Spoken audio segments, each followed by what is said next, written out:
Meus prezados irmãos, a paz do Senhor, que Deus possa nos dar um bom dia, na tua presença. Hoje é domingo, dia do Senhor. Estamos aqui mais uma vez para estudarmos a revista da Escola Dominical, nesta manhã, um tema bastante sugestivo, um tema muito bom, o despertamento no altar. E a nossa irmã Deusimar hoje vai aqui lecionar com os irmãos uma parte da nossa escola bíblica e queremos convidar os irmãos para estar conosco, e agradecer desde já por já ter pessoas com interesse de estudar a palavra de Deus. É muito importante iniciarmos o nosso dia na escola bíblica dominical, porque teremos um dia, hoje é domingo, dia do Senhor, bom se todos tivessem esse despertamento. Não temos nada com as vidas particulares das pessoas, mas as pessoas preferem o domingo para lazer. Mas é bom, nós que somos crentes, fazemos parte de uma instituição religiosa, começarmos o nosso dia estudando a Bíblia. Nesse tempo de isolamento social, estamos praticamente aquartelados dentro da nossa casa, mas podemos iniciar estudando a palavra de Deus, depois ir para o nosso lazer, para que o nosso dia continue sendo edificado, abençoado na presença de Deus. Então nós iremos fazer uma oração para que iniciarmos com louvor ou dois a nossa escola bíblica dominical. Queremos inicialmente informar os irmãos que o município de Castela, onde nós temos a nossa igreja, estão com alguns trabalhos retornando hoje devido uma lei, ou devido uma lei que foi sancionada pelo Executivo Municipal, que as igrejas evangélicas ou não, todas as instituições, todos os templos, são considerados de serviços essenciais. Essa lei dá aí um direito para que os templos reabrem para realizar os seus cultos, seus eventos religiosos, em nome de Jesus. Nós ficamos muito felizes com isso, só que esta lei, essa informação chegou já praticamente no final de semana, na quinta-feira para cá, não houve tempo de nós conversarmos e nós dialogarmos e fazermos sem consultar a igreja, sem conversarmos com os irmãos. E hoje estaremos ainda em apresentação de lives, e durante a semana estaremos nos programando para que no domingo que vem possamos retornar ao templo, inicialmente com a celebração da Santa Ceia. Amém. Que é muito importante termos a ceia, porque tivemos aí que cancelar por causa do fechamento do templo, mas estaremos ceando no domingo que vem, em nome de Jesus. Então os irmãos orem para que possamos tomar uma decisão dentro da vontade, dentro da direção de Deus. Eu entendo que gostamos, queremos estar no templo, estar na casa de Deus, mas temos que ser prudentes. Castelo saiu do risco alto, foi para o risco moderado, estamos felizes com isso, mas nós andamos nas ruas de Castelo ontem e vimos que há ainda uma imprudência muito grande por parte das pessoas. Há uma falta de respeito ainda para com o próximo, seguindo ali todas aquelas recomendações sanitárias. Então nos preocupa muito expor a igreja, expor os irmãos, apesar de que o seu direito de ir e vir pertence a você, a particularidade sua e da sua família. Mas nós, enquanto pastor, temos que pensar na proteção da igreja, na proteção da membresia. Cultuar é bom, é importante, mas não vamos ser ignorantes, não vamos ser imprudentes. Vamos orar, pedir ao Senhor que nos dê uma direção, Aleluia, para que glória a possamos Deus. fazer tudo que não venha acarretar Bendito é o teu nome, prejuízos para as pessoas. Somos crentes, somos irmãos, amamos aos irmãos. Por isso nós devemos cuidar uns dos outros, em nome do Senhor Jesus. Peço minha esposa para fazer uma oração, para nós darmos início à nossa escola bíblica dominical desta manhã. Eu quero cumprimentar todos com a paz do Senhor, um bom dia, que Deus possa nos abençoar poderosamente nesta manhã. Senhor, meu Deus e Pai, Glória a Deus. Nós estamos diante da Tua presença, que o Senhor venha nos capacitar para aprendermos a Tua palavra.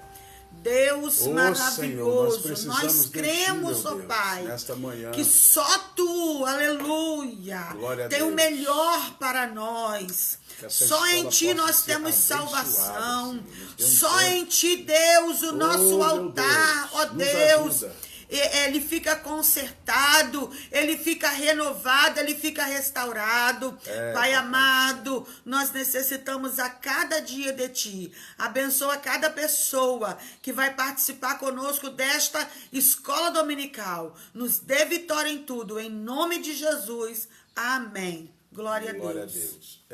Queremos agradecer já aqui uma amiga nossa, Norma, colega de trabalho da minha esposa, por estar aí conosco nesta manhã abençoada. Vamos cantar o hino 291, Rude Cruz, Ceregil, para darmos prosseguimento à nossa escola.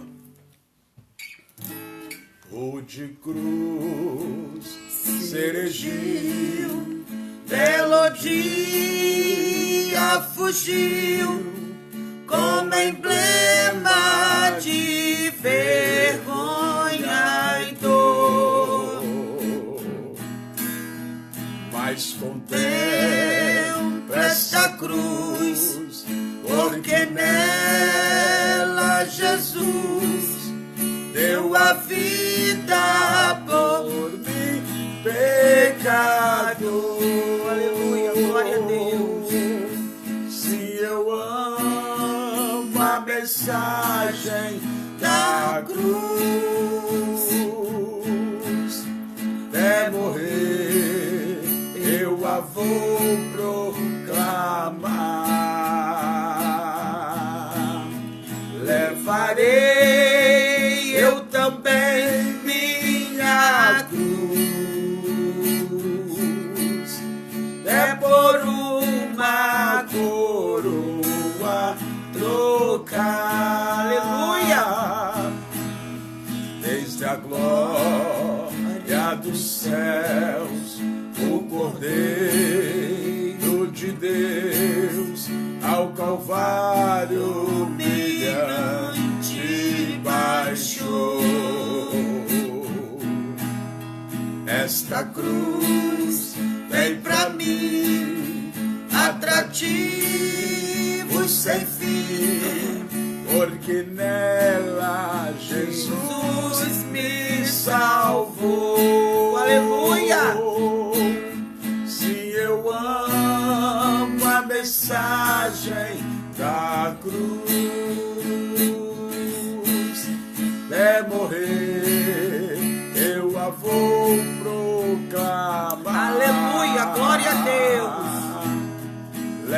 Levarei eu também minha cruz, é por uma coroa trocar. Aleluia, Jesus. Nesta cruz padeceu e por mim já morreu meu Jesus para dar meu perdão. Eu me alegro na cruz, dela vem graça e luz para minha santificação. Se eu amo a mensagem da cruz, até morrer eu a vou proclamar. Glória a Deus, aleluia. Levarei eu também minha cruz, é por uma coroa trocar. Glória a Deus, aleluia. Eu aqui com Jesus, a vergonha da cruz, quero sempre levar e sofrer. Cristo vem me buscar e com Ele no lar uma parte da glória de ter. Se eu amo a mensagem da cruz, é morrer, eu a vou proclamar.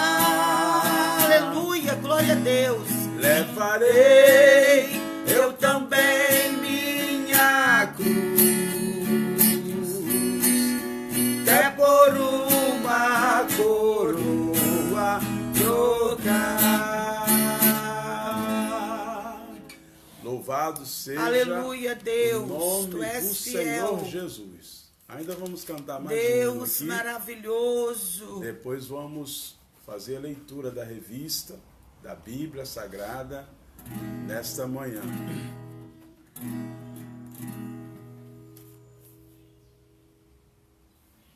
Qual? 577 da harpa cristã. Em fervente oração, vem o teu coração na presença de Deus derramar, mas só podes fluir o que estás a pedir quando tudo deixares no altar, quando tudo perante o Senhor estiver e todo teu ser Ele controlar.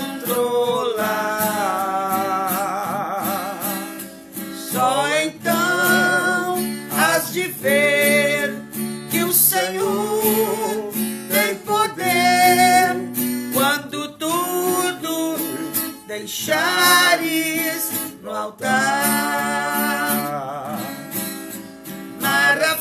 Maravilhas de amor te fará o Senhor quando tudo deixares no altar. Seu imenso poder te fará socorrer quando tudo deixares no altar.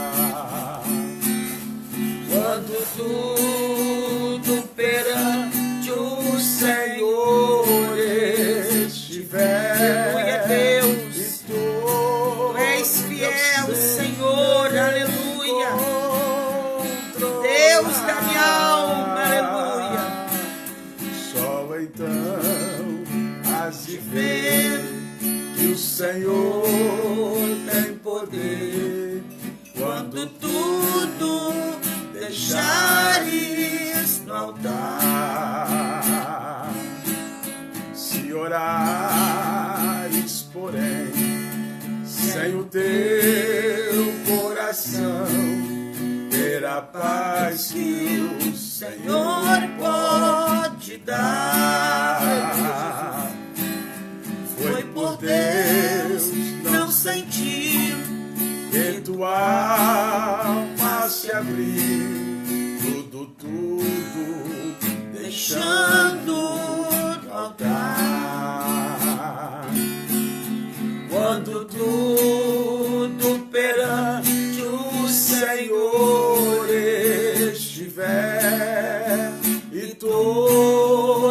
meu ser Ele controlar. Só então hás de ver que o Senhor tem poder quando tudo deixares no altar. Glória a Deus. Louvado Aleluia. seja o nome do Senhor Jesus. Meus irmãos, nós vamos fazer a leitura da revista, da escola, para que a irmã Deusimar possa aqui prosseguir, né? Com a nossa lição desta manhã, em nome de Jesus. A lição, queridos, é de número 3. Hoje são 19 de julho de 2020. O despertamento renova o altar. Glória a Deus. O texto áureo diz que então Elias disse ao povo: chegai-vos a mim. E todo o povo se chegou a ele e reparou o altar do Senhor que estava quebrado. A verdade prática diz que Satanás jamais derrotará o crente cujo altar é constantemente renovado pelo Espírito de Deus. A leitura bíblica em classe está registrada no livro do profeta Esdras, capítulo 3, do verso 2 ao 5, do verso 10 ao 13.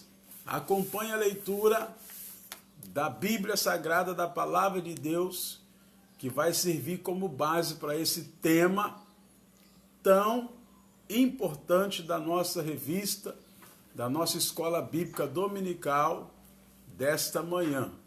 E levantou-se Jesus, filho de Jesuá, né?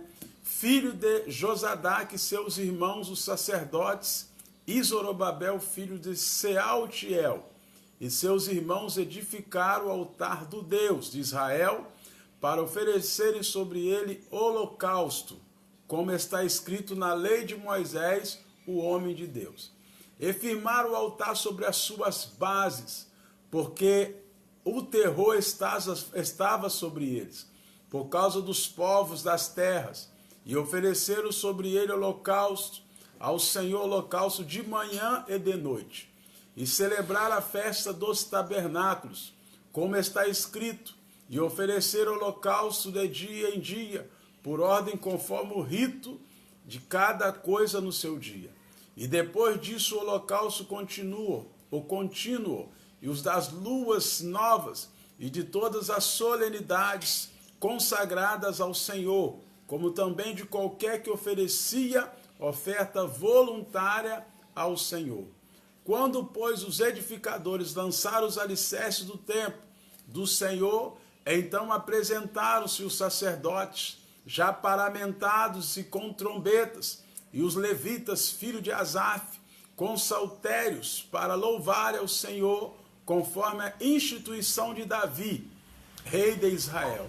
E contavam as reveses, louvando e celebrando ao Senhor, porque é bom, porque a sua benignidade dura para sempre sobre Israel.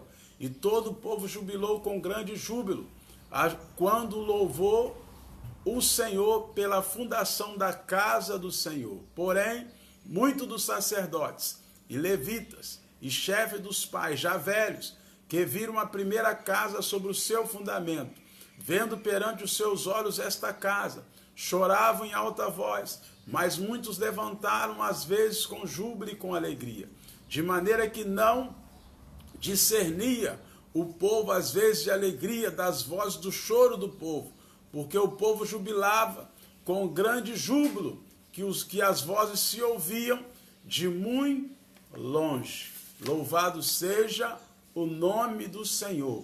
O despertamento renova o altar. Eu quero fazer uma oração nesta manhã.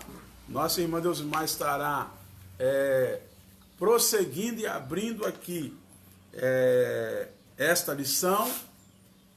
E uma outra parte, o evangelista Júnior estará ajudando ela aqui daqui a pouquinho. Nosso Deus, nosso Pai que está no céu, Senhor, nós queremos te agradecer da tua presença, pela oportunidade de estar diante da tua aleluia. face. Venha nos Continue capacitar conosco, nesta nos manhã, guardando, nos livrando falando de todo em o mal. cada coração. Toma a direção dessa Glória escola a bíblica Deus. desta manhã. Bendito Alcance é os o teus teu filhos, nome, Senhor, Deus. pelo poder Aleluia. da tua palavra. Deus, guarda-nos na tua Aleluia. presença. Pai, os trabalhos que estão reabrindo hoje, Deus, lá em Castelo, aleluia. que o Senhor possa abençoar os teus verdade. filhos. Que a intenção Toma possa na ser tua de ganhar mão, almas Deus. para o teu Tu reino. és poderoso, Nos direciona aleluia. nestes negócios, Senhor, para que não Dá façamos direção, nada Jesus, fora do da céu. tua vontade. Fica conosco, guarda os teus filhos e a igreja. É o que nós te pedimos em nome de Jesus. Deus e mãe. Amém. Glória a Deus. Sendo que...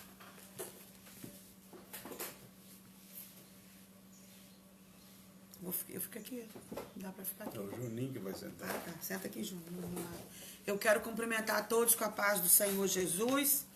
Nós estamos alegres, nós estamos dentro de um tema maravilhoso e abençoado, que fala o despertamento, renova o altar. Nós continuamos. Menino bonito, né? Uma alegria ter comigo para fazermos a obra de Deus. Nós estamos dentro do tema os princípios divinos em tempos de crise. E semana passada estudamos sobre o despertamento espiritual. E hoje nós vamos estudar sobre o altar, sobre o renovo do altar. É algo muito importante, glória a Deus.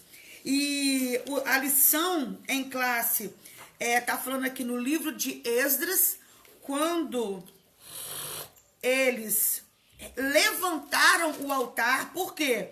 Porque aqueles que estavam cativos, eles foram levados, eles retornaram do cativeiro para Jerusalém. Chegando lá, o que aconteceu? Eles vão reconstruir o templo, vão reconstruir os muros, mas havia algo importante, que era o altar, o culto ao Senhor. Glória a Deus por isso. Que Deus possa se nos abençoar. Na introdução, nós vamos ver nesta lição, iremos meditar sobre um fato que caracteriza o verdadeiro despertamento. Trata-se da necessidade que os homens passam a sentir de se chegarem mais perto do altar de Deus, a fim de estarem cada vez mais perto de Deus. Estar perto do altar significava estar perto de Deus. Nós vamos ver daqui a pouco em Êxodo, quando Deus manda construir o altar. O despertamento conduz o homem ao altar. O judeu sentiu a necessidade do acesso a Deus, que o altar lhe proporcionava. O propósito que trazia no coração ao retornarem do cativeiro precisava ser muito firme, porque estavam rodeados de inimigos cruéis. A Bíblia diz: o terror estava sobre eles por causa dos povos da terra. O que é esse terror? Esse terror era medo. Eles estavam vivendo um período de extremo medo. Eles estavam retornando do cativeiro. A gente pode dizer se eles estavam entrando na bênção, mas eles estavam com medo. Por quê? Porque eles estavam rodeados de inimigos. Pessoas que foram morar naquela região e ali queria impedir eles de levantar a obra do Senhor. Então, esse terror tomou conta deles, esse medo.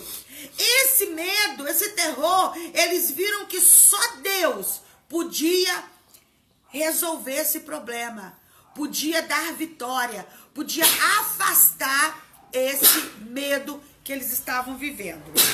Por isso mesmo o povo sentia que precisava do acesso a Deus através do altar. Este será o holocausto contínuo perante o Senhor, onde vos encontrareis para falar contigo ali. Êxodo, capítulo 29,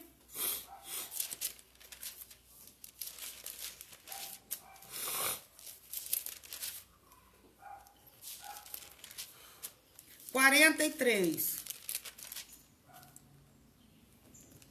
Vai dizer assim: ali virei aos filhos de Israel, para que por minha glória sejam santificados. Aonde que o Senhor viria aos filhos de Israel?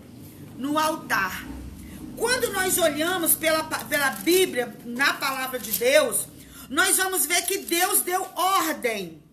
Deus deu ordem a Moisés sobre a construção do altar, sobre a construção do tabernáculo, no livro de Êxodo. Quando Deus deu para Moisés esta ordem da construção do tabernáculo, Deus falou de 2 altares: o altar do sacrifício e o altar do incenso. O altar do sacrifício, o altar do holocausto, ele era colocado na porta, na chegada do tabernáculo, no pátio, na chegada, na porta de chegada. Era o altar do holocausto. No lugar santo, nós tínhamos um outro altar, que era o altar do incenso. Quando nós falamos de incenso, nós falamos de oração.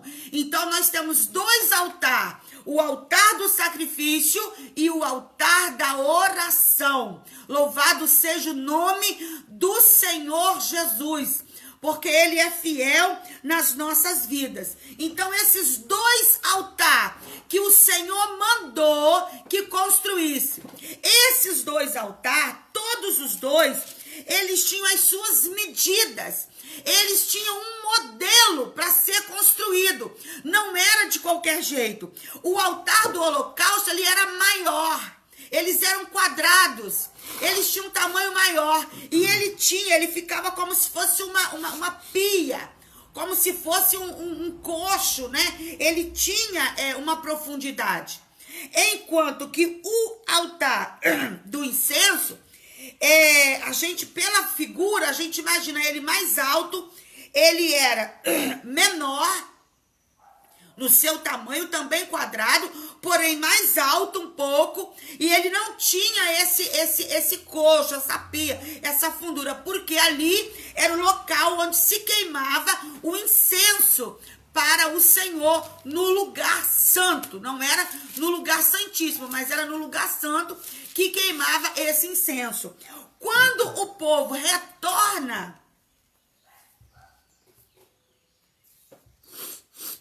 Salmo 141, versículo 2: subi a minha oração perante a tua face como incenso, e seja o levantar das minhas mãos como sacrifício da tarde. Então, oração, o altar do incenso, ele nos remete à oração. Aqui o salmista, né, já falando: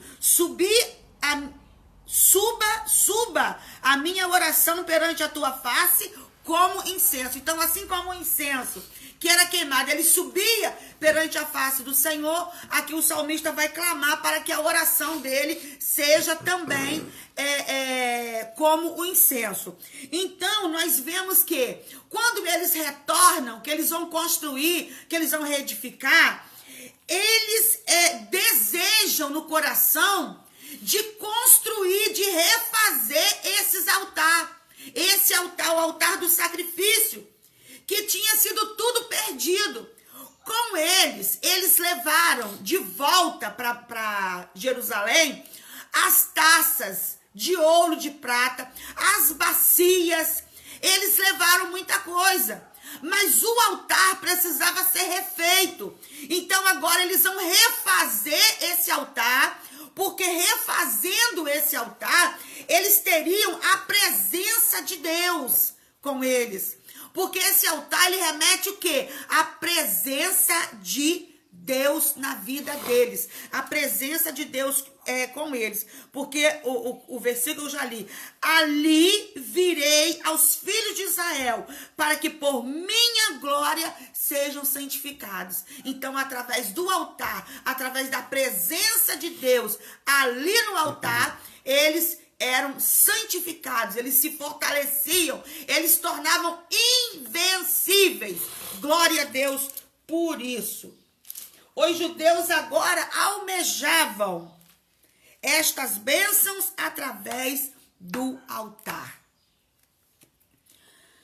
Todos os despertamentos genuínos começam com a restauração do altar. Nós vamos ver alguns exemplos aqui de restauração do altar e de coisas que Deus fez através da restauração do altar. O primeiro exemplo que nós vamos ver é o exemplo do profeta Elias, lá no Monte Carmelo, no tempo de Acabe. 1 Reis 18, 16 ao 40. 1 Reis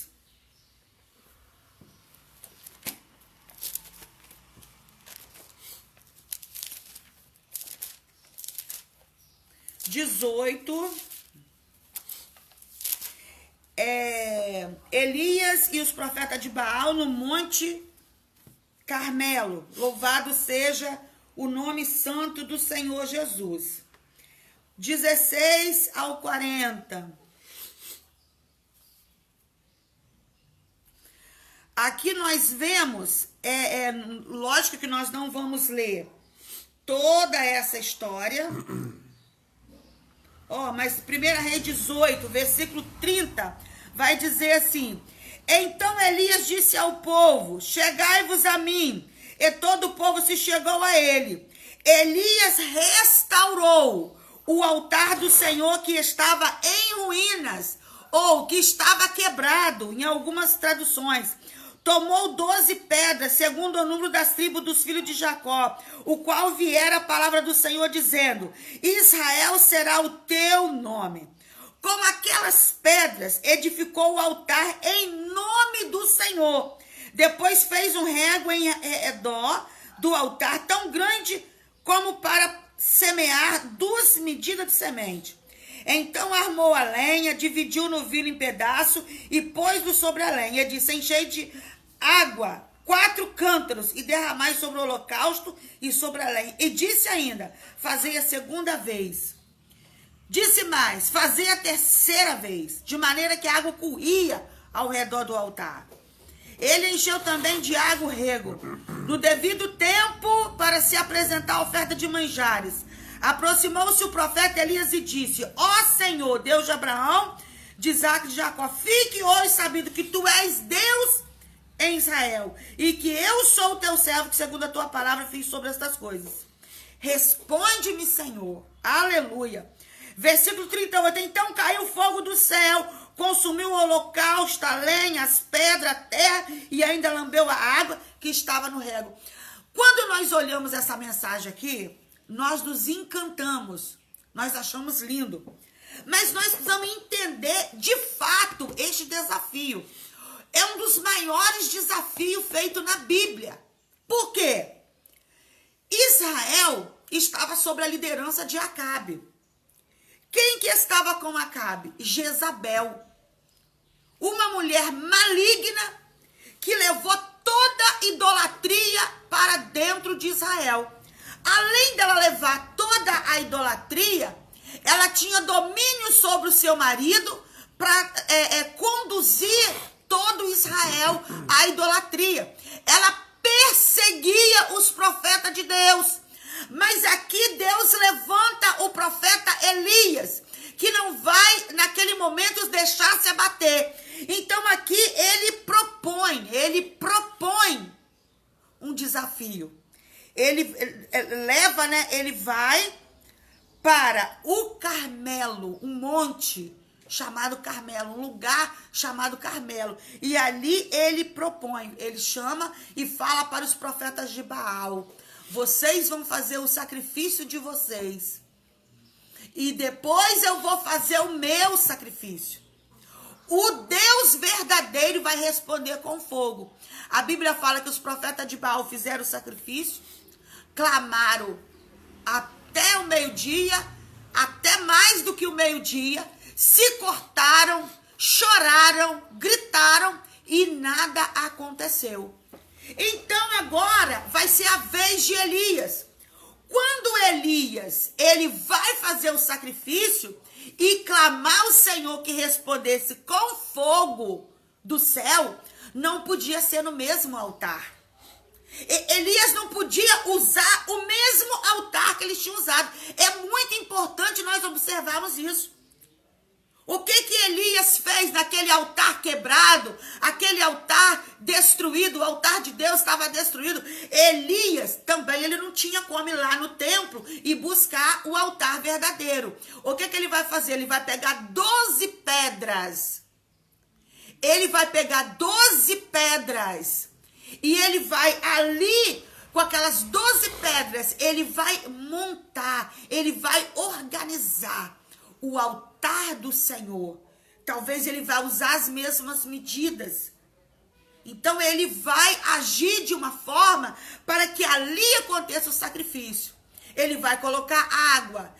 Aliás, ele vai arrumar a lenha, ele vai colocar o animal cortado sobre aquela lenha. Ele vai colocar água, porque ele estava desafiando. Ele vai, olha, sou eu que estou colocando fogo. O fogo virá de Deus.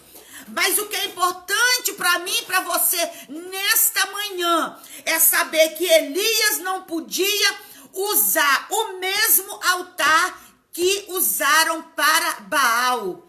Não se pode usar o mesmo altar. Então Deus, ele vai responder com fogo naquela situação. E a outra parte, o outro exemplo que eu acho muito importante para nós nesta manhã, que me chamou muito a atenção, é do rei Ezequias, tá? Quando o piedoso rei Ezequias assumiu o trono, já no primeiro ano do seu reinado, ele abriu as portas da casa do Senhor e as reparou. Mandou purificar o templo, tirar fora toda a imundície, purificar o altar do holocausto que havia sido substituído no reinado do seu antecessor Acais, por um altar construído com um modelo copiado de Damasco. Nós vamos ver isso aqui. Quando então os sacerdotes sacrificaram sobre o altar santificado, começou um novo cântico na casa de Deus. O despertamento levou à separação do altar. Nós vamos ver isso aqui. Vamos para 2 Reis 16, 10. 2 Reis 16.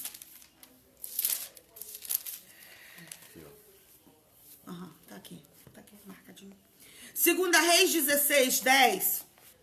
Vai falar sobre a idolatria de Acais. Olha a loucura que esse rei fez. A idolatria do rei Acais. Vai dizer assim: então o rei Acais foi a Damasco, a encontrar-se com Tiglat-Pileser, rei da Síria.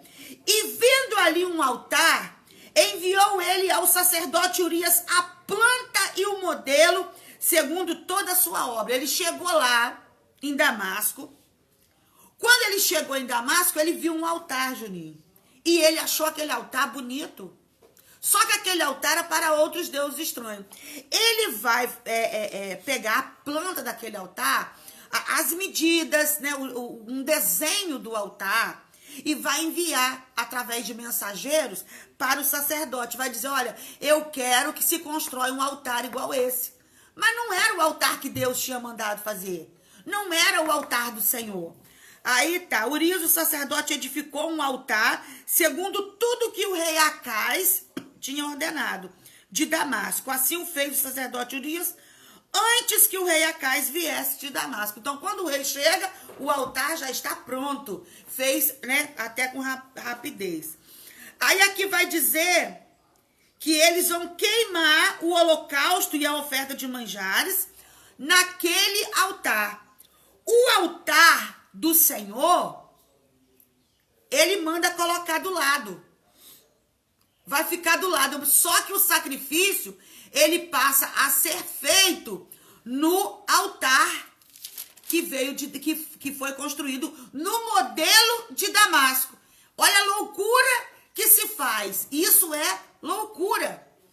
Aí nós temos o rei Acais, versículo 17, cortou os painéis dos suportes e de cima deles tomou a pia e e o mar. Tirou de sobre os bois de bronze que estavam debaixo dele e o pôs sobre um pavimento de pedra. Também o passadiço coberto para uso no sábado que edificara na casa e a entrada real pelo lado de fora retirou da casa do Senhor por causa do rei da Assíria. Esse rei, ele vai fazer toda uma mudança. Além dele fazer essa mudança, ele vai levar para Israel todo tipo de idolatria. Inclusive, a Bíblia fala que ele vai fazer sacrifício de criança. Ele vai passar os seus filhos pelo fogo, que é uma referência ao deus Moloque, dentro de uma prática pagã mais perversa da antiguidade, quando eles faziam sacrifício de criança, passando crianças pelo fogo em homenagem ao deus Moloque. Nós vamos entender que essa mudança, ele vai fechar as portas do templo, ele vai fazer uma verdadeira bagunça. E isso vai gerar a ruína. Isso vai gerar a ruína do povo de Deus. Aí, quando Ezequias, o seu filho, assume o templo, vamos ver o que vai acontecer. Segundo as Crônicas, capítulo 28, vai dizer assim, versículo 21, porque Acais tomou despojos da casa do Senhor, da casa do rei e dos príncipes e os deu ao rei da Síria, porém isso não o ajudou. Ele pegou as coisas boas de ouro e de prata que tinha na casa do Senhor e deu para o rei da Síria, para ficar bem com o rei da Síria. Aquilo que era da casa do Senhor, ele vai pegar e dar para o rei da Síria para ficar bem. Mas isso não resolveu. Ofereceu sacrifício aos deuses de Damasco, que o feriram e disse, visto que os deuses dos reis da Síria os ajudam, eu lhes ofereço sacrifício para que me ajudem a mim. Porém, eles foram a sua ruína e a de todo Israel. É comum nós vermos crente reclamando de Deus, falando, eu estou pedindo, Deus não está me ajudando, eu estou numa luta, o Senhor não está resolvendo, eu estou buscando e não está acontecendo nada, eu vou buscar ajuda de outra forma. E torna-se uma ruína. O rei Acais, todo errado, todo bagunçado, ele vai dizer, eu vou buscar ajuda aos deuses de Damasco. Porque ele imaginou, os deuses de Damasco vão me ajudar. Por que será que Deus não estava fazendo mais para ele? Por mais que você se aborreça, por mais que você se entristeça, não blasfeme contra o Senhor, não reclame do Senhor, dê glórias a Ele, porque Ele sabe de todas as coisas. Capítulo 29, Ezequias manda abrir o templo. Tinha Ezequias 25 anos de idade quando começou a reinar. Aqui no versículo 3, no primeiro ano do seu reinado, no primeiro mês, abriu as portas da casa do Senhor e as reparou. Sabe por causa de quê? As portas da casa do Senhor estavam fechadas. Mas não estava fechada por causa de pandemia, não. Não estava fechada por causa de doença, não. Estava fechada porque o rei Acais mandou fechar. Então agora ele vai e manda abrir as portas da casa do Senhor e vai reparar. Trouxe os sacerdotes e os levitas, ajuntou na praça oriental e lhes disse, ouve-me, ó levitas, santificai-vos agora, santificai a casa do Senhor, Deus de vossos pais. Tirai do santuário a imundície. Tudo aquilo que Acais tinha colocado dentro da casa do Senhor, aqui ele vai dizer, tirai do altar a imundície. Por quê? Porque o altar não era o altar do Senhor. O altar era o altar que tinha vindo de Damasco. Então aquele altar tinha que ser tirado. Tinha que tirar tudo aquilo que não testificava, não agradava ao Senhor. Porque nossos pais prevaricaram e fizeram o que era mal perante o Senhor nosso Deus. E o deixaram desviar o seu rosto. Também fecharam as portas do pórtico, apagaram as lâmpadas, não queimaram incenso, nem ofereceram holocausto no santuário do Deus de Israel. O rei Acais tinha feito em ruínas a casa de Deus. E agora Ezequias começa a restaurar, a restituir, a fazer aquilo que era necessário. Pelo que veio grande ira do Senhor sobre Judá e Jerusalém, e os entregou ao terror, ao espanto e os assobios, como vos estáis vendo com os próprios olhos. Versículo 10.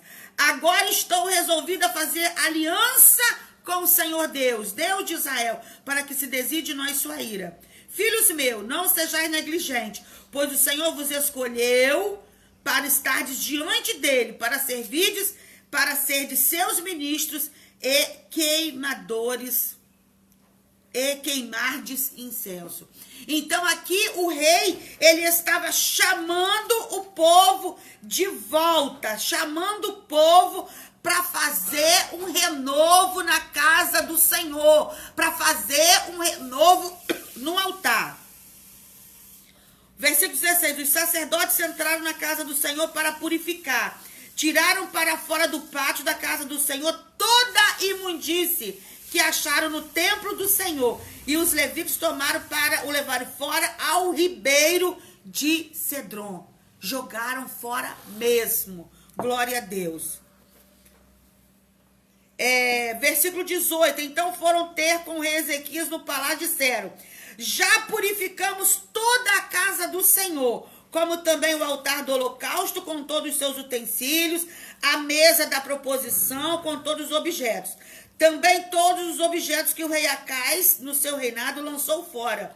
Na sua transgressão, já preparamos e santificamos, e eis que estão diante do altar do Senhor. Então aqui o altar, ele tinha sido renovado, reestruturado. Aleluia! Louvado seja o nome santo do Senhor Jesus. Nós cremos, né, na palavra de Deus. Aleluia! E aqui, né, para terminar a minha parte, porque depois o Elias Júnior vai prosseguir, diz assim: quando os judeus voltaram do cativeiro, construíram o altar sobre as suas antigas bases, do modo como manda a lei. Então eles agora voltaram do cativeiro, estavam reconstruindo o templo, reconstruindo os muros, eles tinham que reconstruir o altar. E eles vão reconstruir o altar no mesmo modelo que o Senhor tinha dado. E sacrificaram holocausto ao Senhor. A alegria foi grande entre os judeus, pois podiam de novo sacrificar a Deus e celebrar a festa dos tabernáculos. O culto a Deus havia recomeçado. Esdras 3, 4 e 5. Aquele povo tinha ficado distante do templo. Aquele povo buscava o Senhor, mas eles tinham ficado distante do altar, onde ali eles tinham a presença de Deus. Às vezes, muitas pessoas não valorizam, né, a igreja, o templo em si, o local. Mas aquele povo teve uma alegria, um regozijo muito grande, muito grande, muito grande. Quando no cativeiro eles retornam à terra.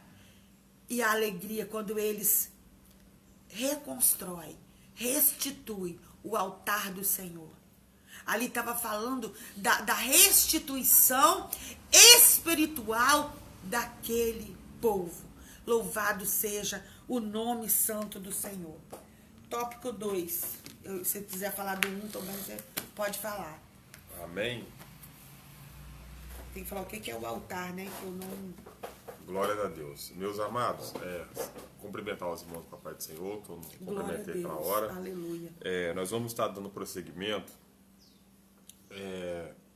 ao restante da lição. A irmã Deusimar, ela falou sobre o primeiro tópico, né? Um tópico mais histórico, sobre o despertamento do altar, os tempos que Deus despertou o profeta Elias para restaurar o altar.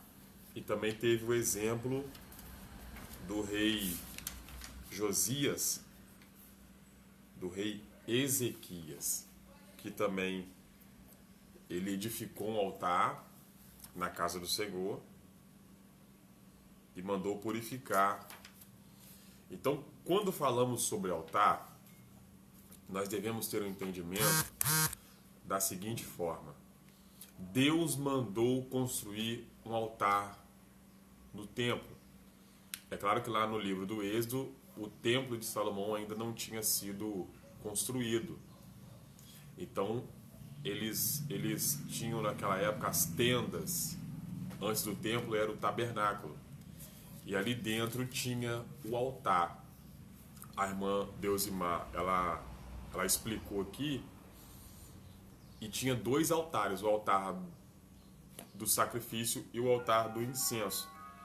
O altar do sacrifício é onde fazia-se o sacrifício dos animais que eram oferecidos a Deus para expiação dos pecados. O que é expiação? Expiação é remir. Expiação é resgatar. Expiação é eu purificar algo para que eu possa trazê-lo para mim. Foi o que Jesus fez pela igreja. Através do seu sacrifício, ele trouxe resgate à igreja. Ele nos resgatou, nos purificou para que possamos ser deles. Então ele remiu, ele expiou.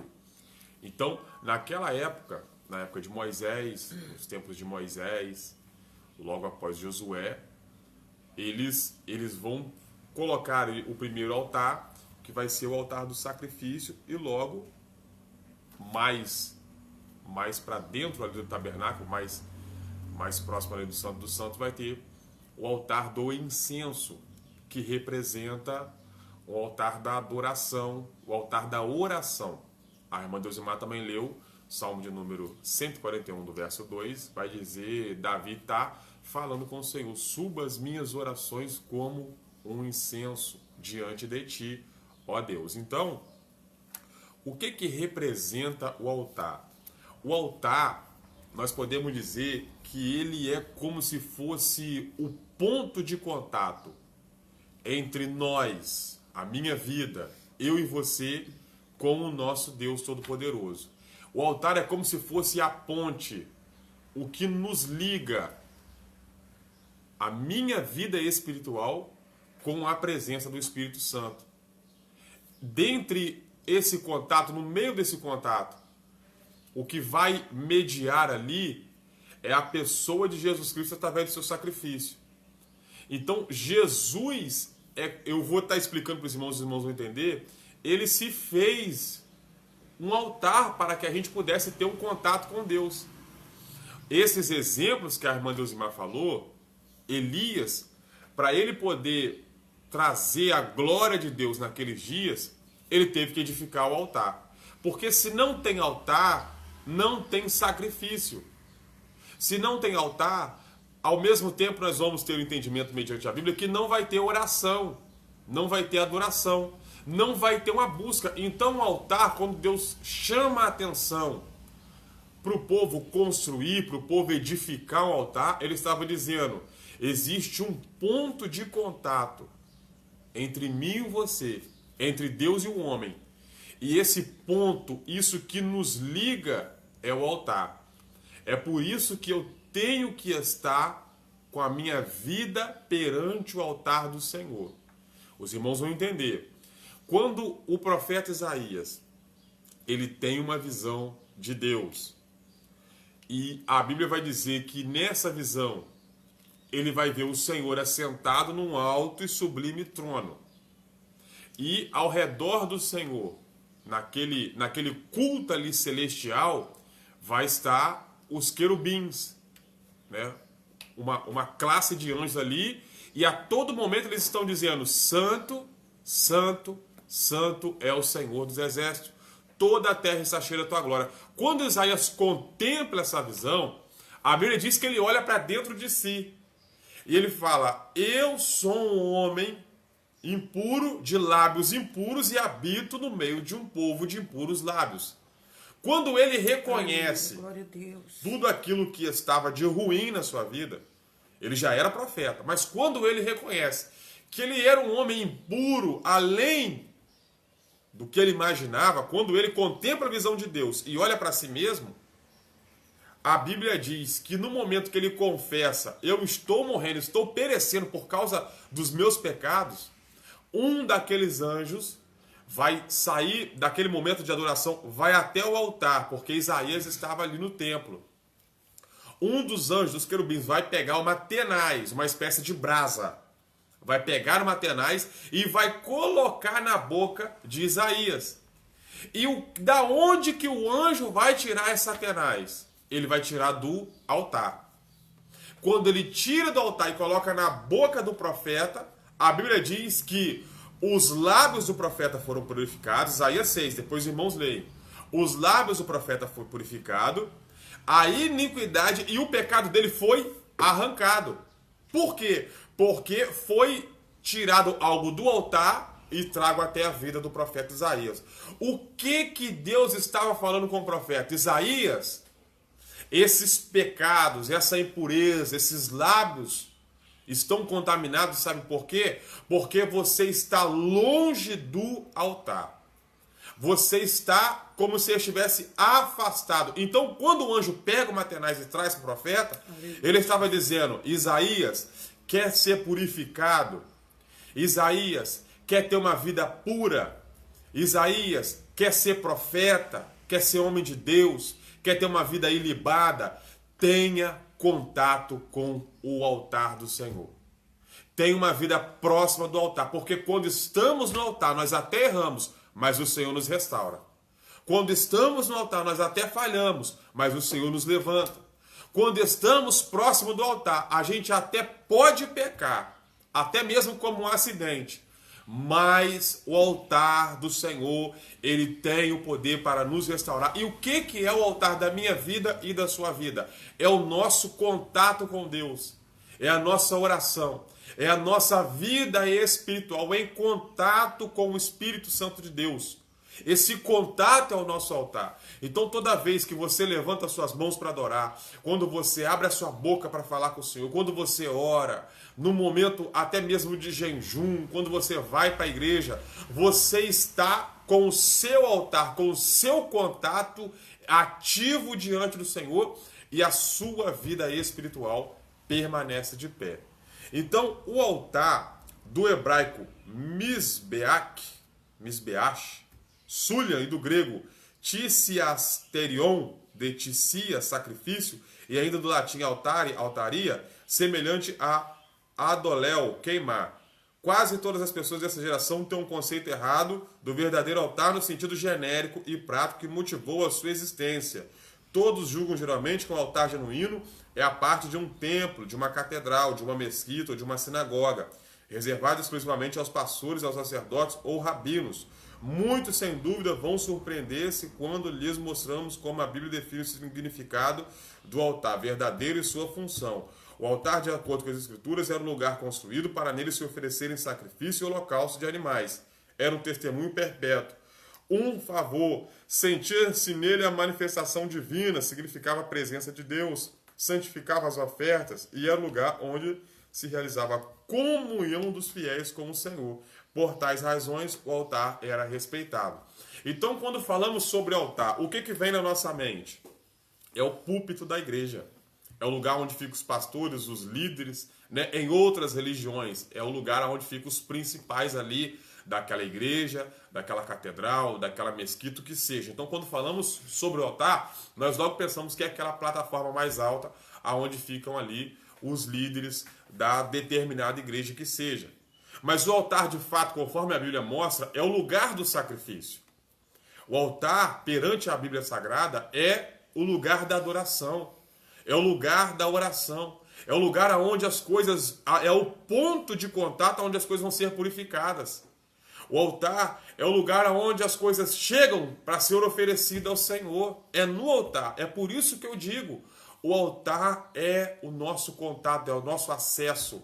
O altar é uma ponte entre a nossa vida e o Senhor. É o altar na época de Moisés, na época de Josué e assim por diante. Então, o altar, espiritualmente falando, é o ponto de contato.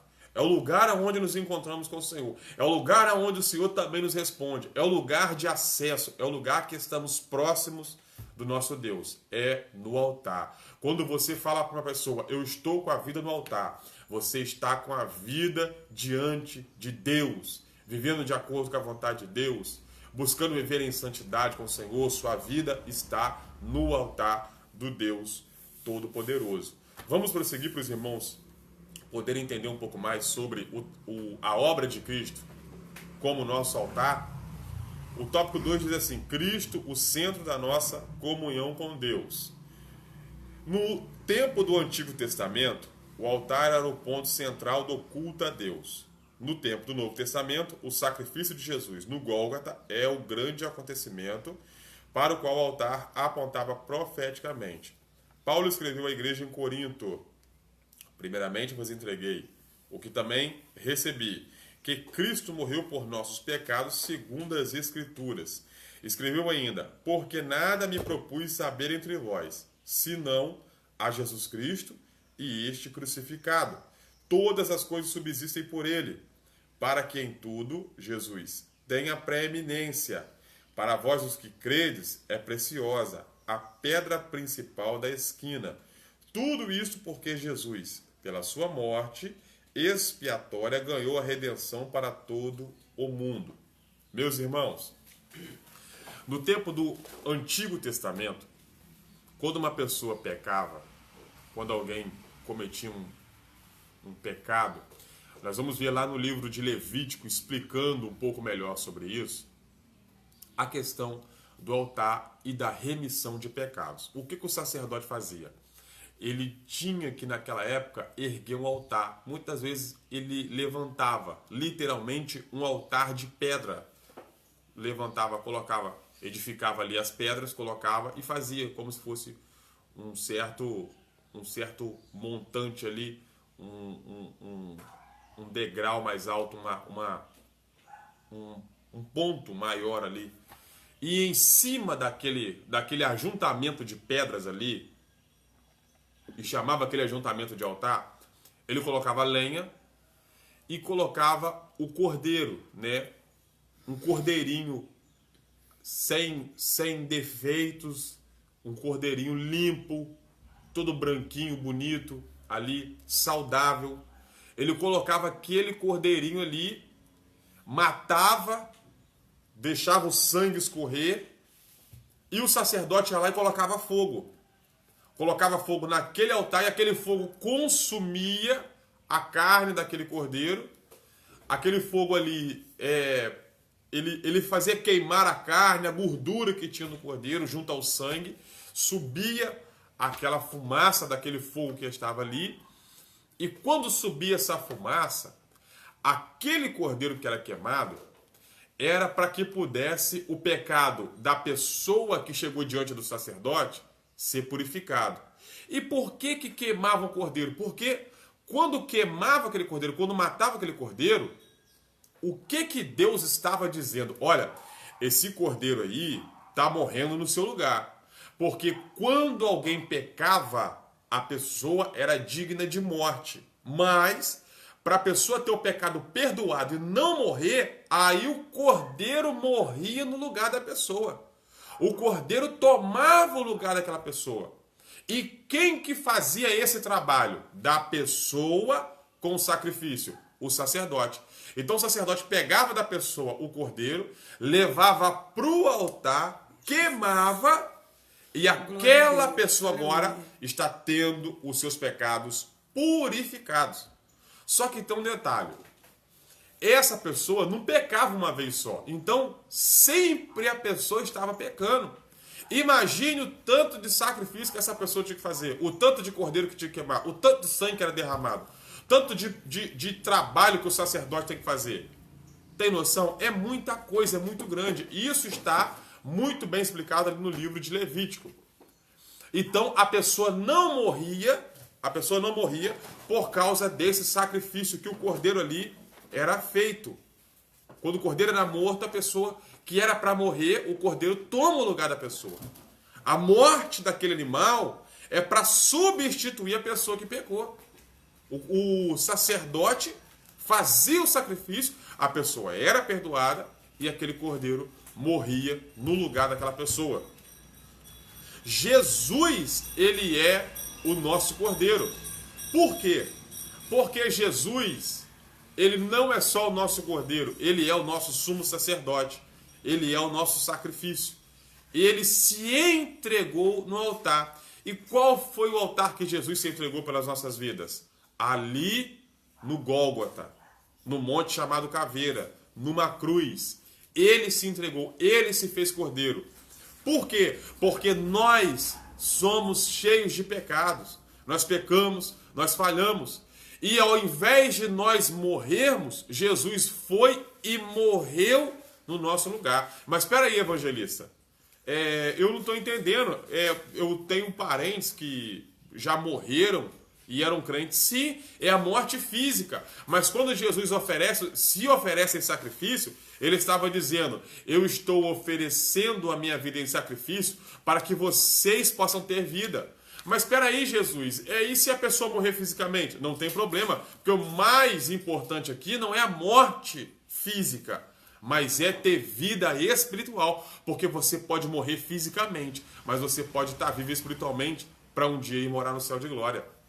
Então Jesus, ele se fez o altar, ele se entregou no altar, e ele nos concedeu o quê? Quando Jesus, ele é morto em sacrifício, ele nos concedeu acesso a Deus. Nós, como gentios, os gentios não tinham acesso. Quem que é os gentios? São os povos que não são os judeus, que não são os israelitas. Nós não tínhamos acesso. Só que Jesus, ele não fez vários sacrifícios, ele fez um sacrifício. Apenas com um sacrifício, ele foi o sacerdote. Não precisou ninguém pegar ele, um sacerdote, e falar assim: ó, Jesus, eu vou te botar na cruz para fazer sacrifício. Não, ele foi. Ele voluntariamente foi. Aí você me pergunta, por que é que Jesus se entregou por esse povo pecaminoso? Porque nós não somos dignos, não merecemos nada, somos cheios de pecado.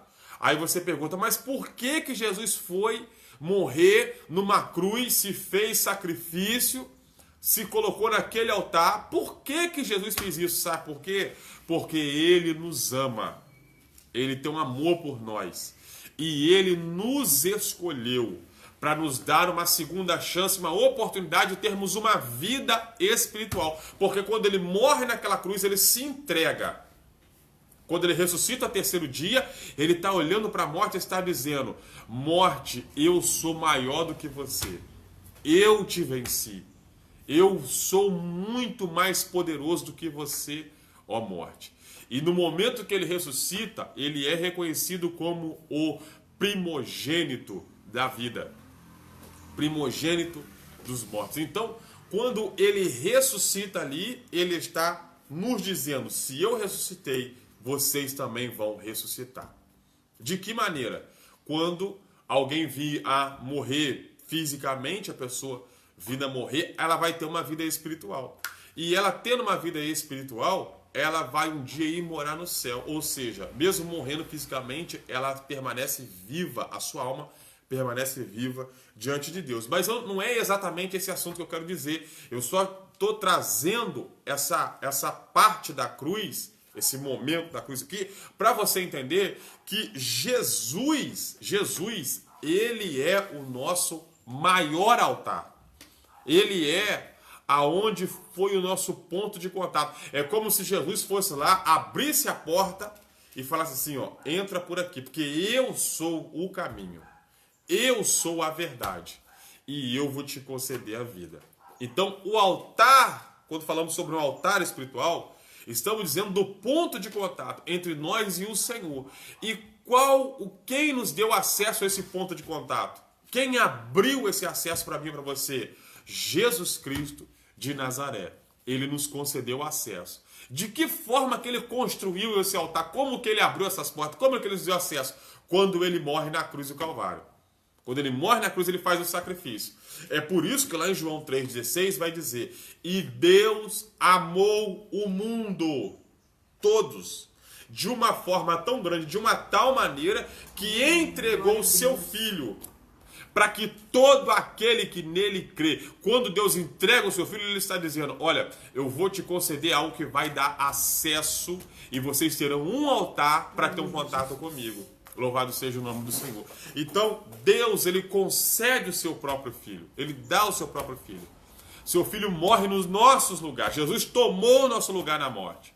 E quando ele toma o nosso lugar, ele ressuscita.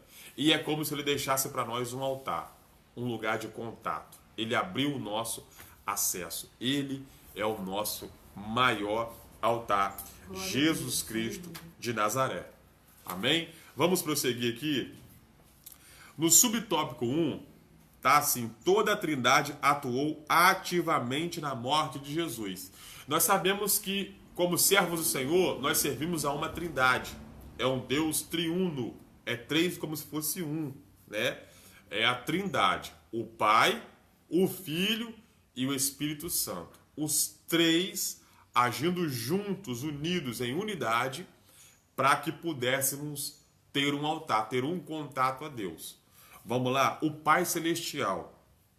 Antes da fundação do mundo, o Pai planejou a obra redentora com o sacrifício de seu Filho. Efésios 3, de 6 a 9. Na consumação dos séculos, enviou seu Filho. Gálatas 4, 4. João 3, 16. O Pai participou diretamente do drama do Gólgota. Eu queria ler aqui para os irmãos, livro de Efésios 3, 6 a 9, que diz assim, ó, Efésios, capítulo 3, verso 6, a saber que os gentios são co-herdeiros e de um mesmo corpo, e participantes da promessa em Cristo pelo Evangelho, ou seja, nós gentios que não somos judeus, agora fazemos parte da promessa de um dia morar no céu. Somos co-herdeiros de Deus, temos o céu, a cidade santa como herança e participantes da promessa em Cristo pelo Evangelho. O Evangelho nos alcançou os gentios. O que salva o homem é o Evangelho. Quando falamos do Evangelho, o Evangelho nos traz para perto de Deus. Verso 7, do qual fui feito ministro, o apóstolo Paulo falando para a igreja, pelo dom da graça de Deus, que me foi dado segundo a operação do seu poder. Paulo está dizendo, eu fui feito ministro pelo poder de Deus. Deus me chamou, me concedeu um dom, a graça dele me alcançou. Não merecia, mas a graça me alcançou. Me deu um dom e agora eu estou sendo o canal do Evangelho para as pessoas. No verso 8,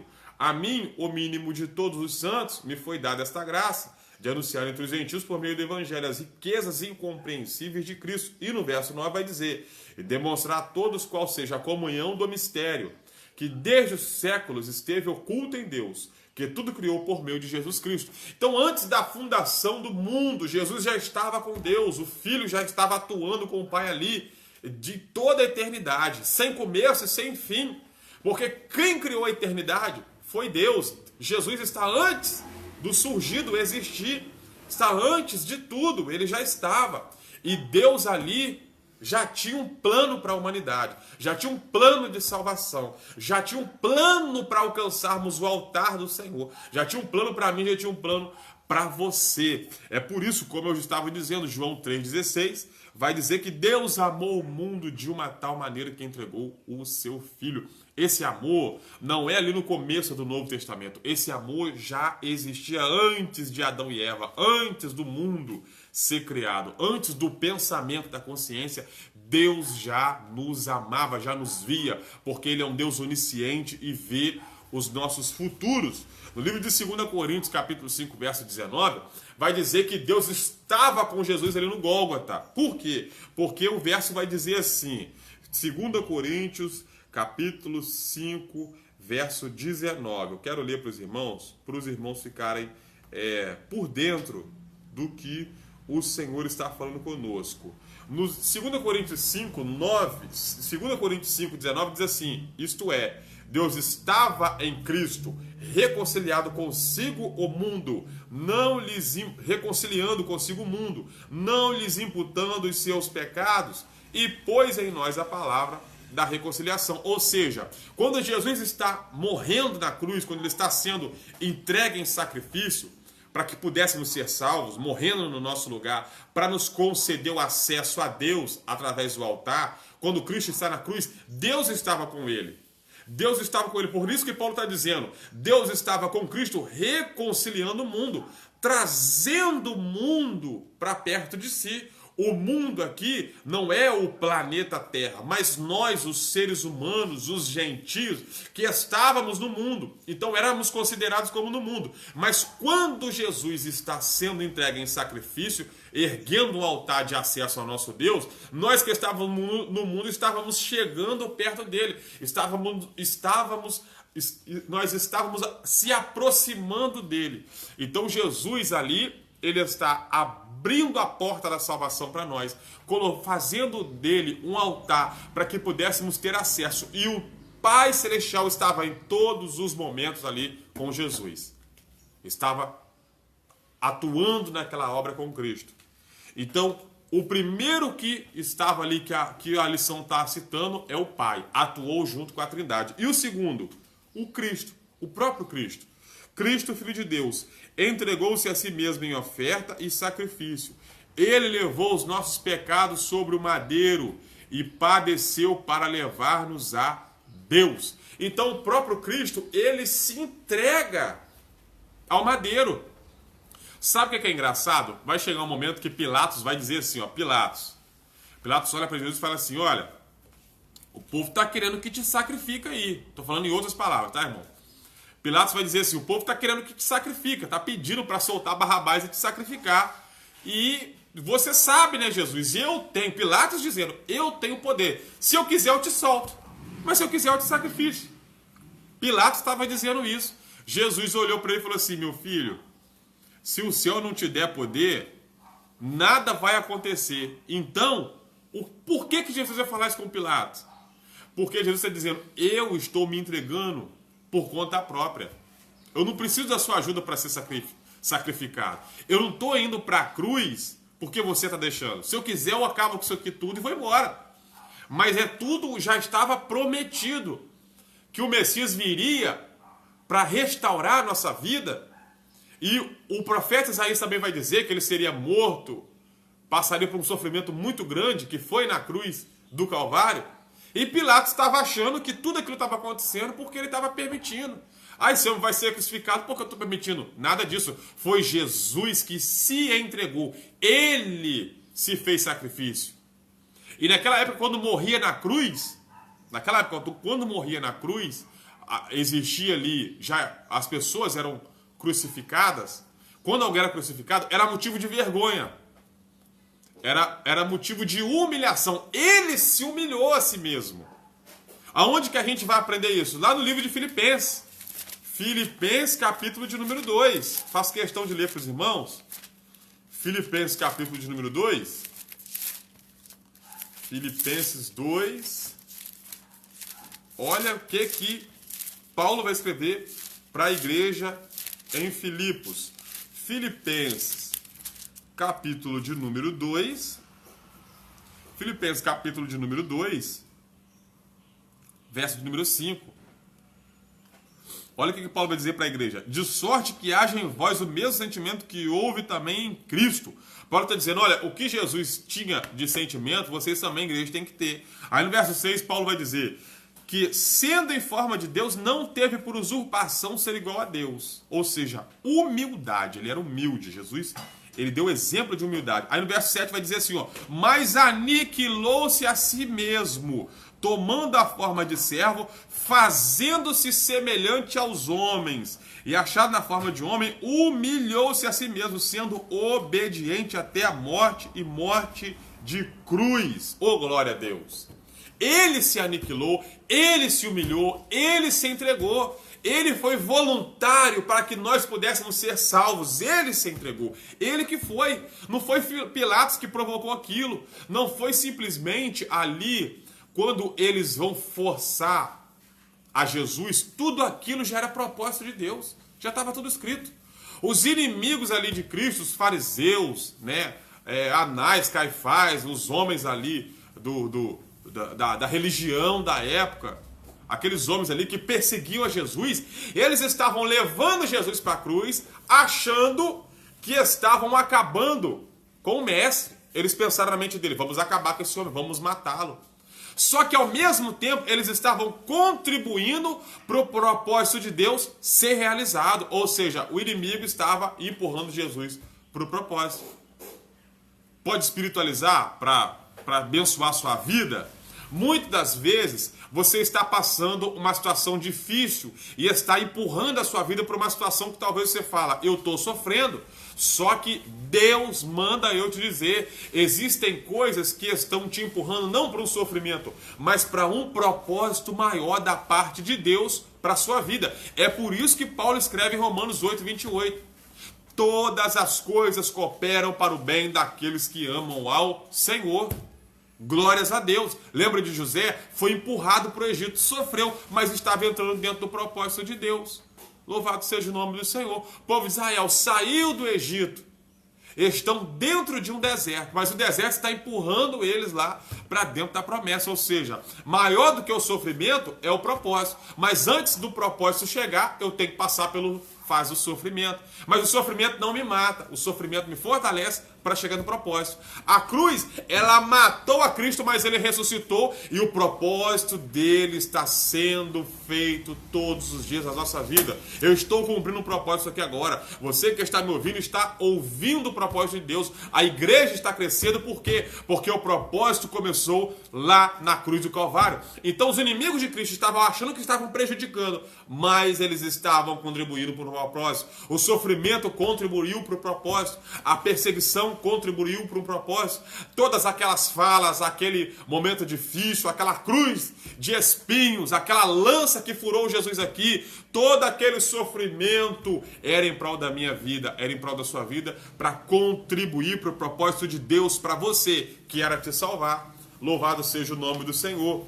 Então Jesus, ele se aniquilou, ele foi por conta própria para cumprir o propósito e fazer um altar para que pudéssemos ter acesso a Deus. O Espírito Santo também contribuiu para o despertamento do altar. Ajudou o Filho a vencer todos os obstáculos que se levantaram contra ele, até chegar à cruz. Foi pelo Espírito Eterno que Jesus ofereceu a si mesmo, imaculado, a Deus. O Espírito Santo atuava com Jesus. Então vamos entender uma coisa. Quando Jesus ele está sendo entregue ali naquele sacrifício na cruz do Calvário, ele está abrindo as portas e dizendo, eu estou concedendo para vocês um acesso a Deus. Estou concedendo para vocês ter uma vida no altar. E através desse acesso, através dessa vida no altar que vocês terão, vocês vão ter um contato com Deus. Esse contato se abriu na cruz do Calvário. E o Pai, o Filho e o Espírito Santo estavam juntos, unidos ali, atuando, fazendo essa obra juntos, para que pudéssemos ter acesso a Deus, para que pudéssemos ter perdão de pecados, para que pudéssemos termos uma vida espiritual em abundância, para que pudéssemos ter uma vida na presença do Deus Todo-Poderoso. Ele é o nosso Deus. Louvado seja o nome do Senhor. Toda a Trindade atuou na morte de Jesus, na morte expiatória, para que pudéssemos ser resgatados do pecado. O Pai, o Filho e o Espírito Santo, juntos. Então, para nós darmos prosseguimento aqui, o nosso altar começou no Calvário. Começou na cruz do Calvário. Começou naquele sacrifício. O nosso altar começou ali. O nosso ponto de contato é Deus. Por quê? Porque quando Jesus morre, o véu, ele vai se rasgar. Quem que tinha acesso a entrar naquele véu? Só o sacerdote. Mas lá no livro de Pedro, vai dizer que eu e você somos sacerdócio real, sacerdócio santo, exclusivamente de Deus. Ele nos fez sacerdote. Por quê? Porque agora temos acesso a ele. E eu não preciso mais pegar um cordeiro, dar ao pastor da minha igreja e falar assim, pastor, oferece esse cordeiro no altar para mim, mata esse cordeiro, bota fogo nele para mim ter perdão de pecados. Não preciso mais fazer isso. Eu chego diante do altar de Deus. Eu chego diante de Deus, do altar do Senhor. Qual que é meu altar? Minha oração. Eu chego diante de Deus em oração e falo, Espírito Santo de Deus, Jesus perdoa os meus pecados. E lá no livro de 1 João, vai dizer que o sangue de Jesus nos purifica de todos os nossos pecados. E aonde que esse sangue foi derramado? Na cruz do Calvário. Então, a cruz, o Calvário, ela foi o começo do nosso acesso. Ela foi aonde a porta foi aberta. Foi ali na cruz do Calvário, foi ali naquele local de sacrifício que Jesus, ele selou o nosso altar, o nosso ponto de acesso, a nossa ponte para ter acesso ao Deus Todo-Poderoso. Vamos prosseguir, irmãos? Tópico 2. O Espírito Santo quer, pelo despertamento, mostrar aos homens a grande vitória de Jesus no Gólgota. O Espírito Santo quer iluminar o entendimento dos homens para essa grande realidade. Depois de serdes iluminados, suportastes grandes combates e aflições. Tópico A aqui, ó. O Espírito revela, iluminando os olhos do nosso entendimento para que saibamos a grandeza de seu poder sobre nós, que manifestou em Cristo, ressuscitando dos mortos. O Espírito Santo revelou a Pedro que Jesus era o Cristo, o Filho do Deus vivo. O Espírito Santo, ele revela no sentido de mostrar para os homens, para a humanidade, que Jesus é o nosso Salvador. O que o autor disse aqui e citou? Quando Jesus, ali em Mateus 16, 17. Mateus capítulo 16, versículo 16 e 17. Jesus olha para Pedro e fala: Pedro, o que tu acha que eu sou? O que estão falando sobre mim? Pedro olha para Jesus e fala: Jesus, tu és o Filho do Deus vivo, o nosso Messias, o nosso Salvador, o nosso Cristo, o ungido. Tu és. Jesus olha para Pedro e fala assim: olha, Pedro, quem te revelou isso aí não foi carne não, foi o Espírito.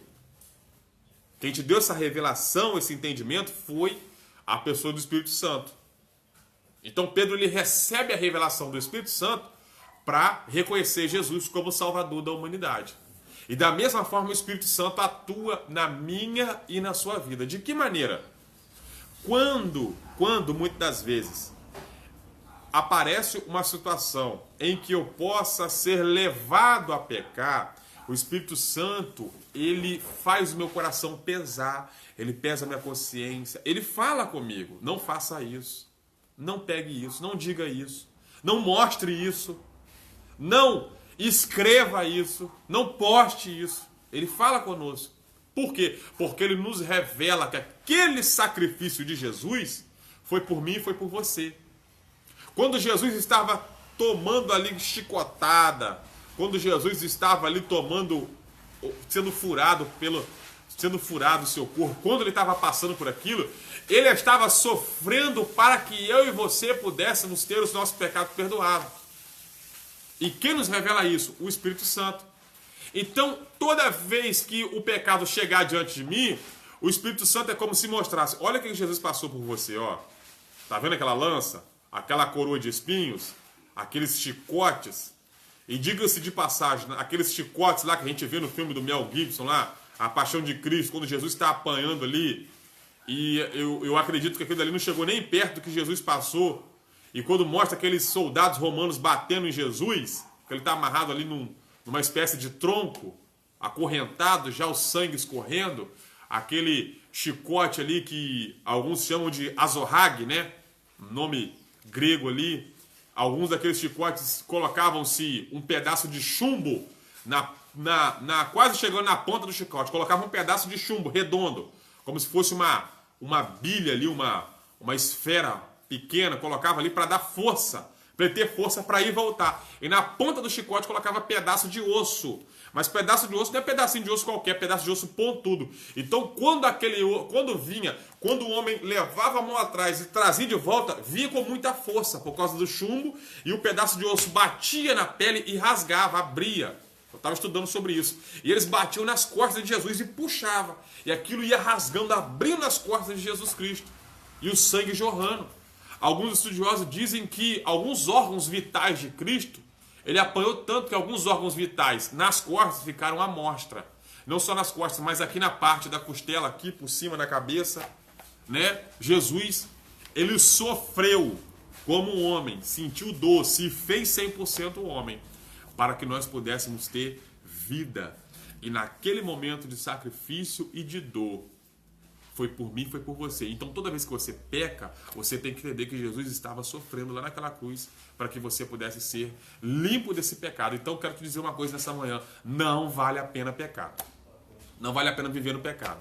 Não vale a pena viver uma vida pecaminosa. Porque Jesus já nos deu uma segunda chance e nos deu uma oportunidade através do altar.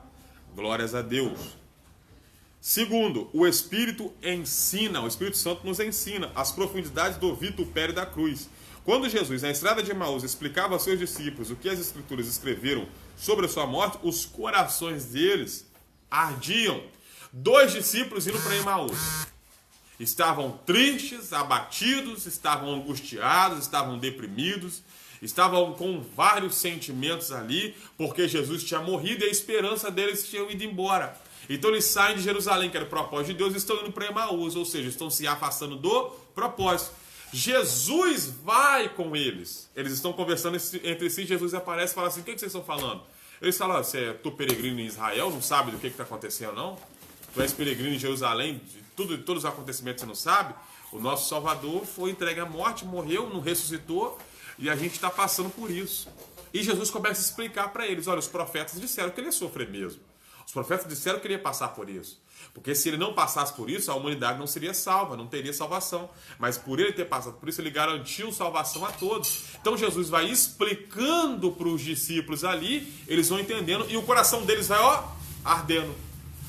Vai pegando fogo, porque o Espírito Santo estava lhes ensinando, estava atuando. Jesus falava, o Espírito Santo estava atuando ali. Por quê? Porque o Espírito Santo faz arder em nós a palavra de Deus. Não tem quando estamos ouvindo uma pregação na igreja, né? Estamos ouvindo uma pregação na casa do Senhor, nosso coração bate forte, a gente sente aquele fervor e a gente dá glória a Deus, dá aleluia, fala em línguas estranhas. Por quê? Porque o Espírito Santo está atuando em nossa vida. Olha essa palavra fala isso para você. Sou eu que estou falando com você, sou eu que estou te direcionando. A palavra, quando fala no seu coração, é o Espírito Santo de Deus te ensinando. É Ele atuando na minha e na sua vida. Glórias a Deus. O Espírito explica o verdadeiro significado da morte de Jesus na cruz sobre o infinito alcance do brado. Está consumado. Deus confirmou essa palavra de seu Filho fazendo rasgar o véu de alto a baixo, mostrando à humanidade um novo e vivo caminho que havia sido possível pelo véu, isto é, pela carne de Jesus. Por meio desta vitória, os principados e potestades satânicos foram despojados e Jesus triunfou sobre eles na cruz. Por isso temos nele a vitória. Pela fé em Jesus Cristo podemos vencer o mundo. Por causa do brado está consumada, a justiça de Cristo agora é oferecida gratuitamente àqueles que crerem em Jesus. Meus irmãos, o Espírito explica. Olha que interessante. Quando Jesus grita na cruz, está consumado. A palavra está consumado no grego é tetelestai. E o que é a etimologia de tetelestai? Por que tetelestai? O que significa? Por que falavam isso? Tetelestai. A palavra tetelestai, quando tinha uma guerra, na época de Cristo, tinha uma guerra, o capitão do exército que vencia, o general maior, o maior homem, o maior líder do exército que vencia, ele pegava a sua bandeira do seu exército, ia lá no território do inimigo que ele venceu e cravava, no maior monte que tinha. No lugar mais alto, cravava a bandeira. Puf. Quando ele cravava a bandeira, ele pegava os despojos, o que sobrou dos inimigos, e dividia no seu exército. Ele dividia as sobras, aquelas riquezas, dividia tudo. Chegava no alto do monte, cravava a sua bandeira e gritava: Tetelestai. Era o grito da vitória, era o brado de vitória. Está consumado. É o que Jesus fez conosco. Jesus foi no território do inimigo. Qual que era o território do inimigo? O território do inimigo é o mundo. Onde o inimigo mandava, o príncipe do século. Foi lá no seu território, desceu as profundezas. Né? E nesse território, ali no Gólgota, ele cravou a bandeira. Qual que é a bandeira da vitória da igreja? A cruz do Calvário. Porque foi na cruz que a igreja teve vitória. E ali ele deu o grito: está consumado, tetelestai. Eu venci, vou repartir entre o meu povo a salvação, os despojos, as riquezas. Meu povo vai ser abençoado para a glória de Deus. E a igreja vai ser vitoriosa. Foi o que Jesus fez. E quem que traz esse entendimento para a igreja? O Espírito Santo. É ele que explica. Está consumado. O autor vai dizer, por causa do brado está consumado, a justiça de Cristo agora é oferecida gratuitamente àqueles que crerem em Jesus. Jesus, ele te concede a salvação gratuitamente. Não precisa tirar dinheiro do bolso, não precisa pagar penitência, não precisa. Você só precisa reconhecer Jesus como seu Salvador, levantar sua mão, confessar, se arrepender dos seus pecados e caminhar na presença de Deus. Primeiramente, é claro, congregando em uma igreja e buscando a face do Senhor. Então, quando Jesus ele dá o brado ali, está consumado, ele está dizendo, igreja, comigo vocês terão vitória. Hoje eu estou trazendo aqui para vocês a salvação. Estou abrindo a porta da salvação. O Espírito penetra todas as coisas à luz da glória de Cristo, revelada na cruz. É uma luz que tudo manifesta. Quando esta luz ilumina o painel da nossa consciência, como aconteceu com o profeta Isaías, sentimos o grande peso dos nossos pecados. E, pelo Espírito Santo, somos despertados e levados ao arrependimento. Glórias a Deus. O Espírito Santo, ele faz o que conosco? É como se ele acendesse uma luz na nossa consciência, para que possamos olhar como está a nossa vida. Uma das orações que devemos fazer é pedir o Espírito Santo de Deus para abrir a nossa mente, abrir a nossa consciência, abrir a nossa alma diante dele, pedir a ele, Espírito Santo, me mostra aonde eu preciso melhorar, aonde eu preciso ser melhor, o que eu preciso arrancar, o que eu preciso parar, o que eu preciso parar de ver, o que eu preciso parar de conversar, de quem que eu preciso vigiar para eu não poder cair. O Espírito Santo me mostra e ele te mostra. E de que forma ele mostra? É como se ele penetrasse na sua consciência, trouxesse luz e te mostrasse, para que você pudesse entender o que é melhor para a sua vida. O profeta Isaías aconteceu isso, como eu estava dizendo alguns minutos atrás, quando ele viu a glória de Deus, quando ele pôde contemplar o Senhor. Quando ele viu o Senhor, ele percebeu que a vida dele não estava legal. E o que faz eu enxergar a minha vida? O que faz eu enxergar aonde precisa mudar em mim? A oração. Então, quando eu tenho contato com Deus, eu começo a pecar menos. Quando eu tenho contato com o Senhor, eu começo a enxergar de fato a minha vida. Eu estou buscando a Deus e a oração me faz ser uma pessoa melhor. Assim como foi com Isaías. Ele viu o Senhor. Quando ele viu, ele olhou para si mesmo. Espera aí, eu não estou bem para estar perto desse Deus, não. Olha o culto do céu. Se o culto do céu é assim, eu não tenho acesso ao céu. Então eu tenho que ser melhor. Ele se enxergou. E no momento que ele se enxergou, Deus tirou lá do altar e trouxe para a vida dele e ele foi purificado. Por quê? Porque é no altar. E o que nos mostra, o que nos dá luz para enxergarmos isso? A pessoa do Espírito Santo de Deus. Então, nesta manhã, quando você for orar, quando você for buscar o Senhor, quando você falar com Ele na sua igreja, na sua casa, onde quer que você esteja orando, peça a Ele para iluminar a sua mente, penetrar na sua alma e você puder saber o que precisa mudar dentro de você. É por isso que Jesus deixou bem claro, o Espírito Santo, ele veio para convencer o mundo da justiça, do juízo e do pecado. Justiça. Por que ele me convence da justiça? Porque o Espírito Santo, ele me mostra que eu devo viver de acordo com a justiça de Deus. Aonde está a justiça? Aqui, ó, palavra de Deus. Aqui é onde eu vou conseguir viver justo, é onde eu vou ser justo. É na palavra de Deus. Aqui está a palavra do Senhor. Se eu viver aqui, eu vou ter uma vida justa, reta. E quem que me ensina a viver aqui? O Espírito Santo de Deus. Ele me convence do pecado. Não tem quando você vai pecar, como eu estava falando uns minutos atrás? Tem alguma coisa que apareceu para você pecar. Antes de você pecar, o Espírito Santo já fala com você. Opa, não faz isso não. Não conversa isso não. Não posta isso não.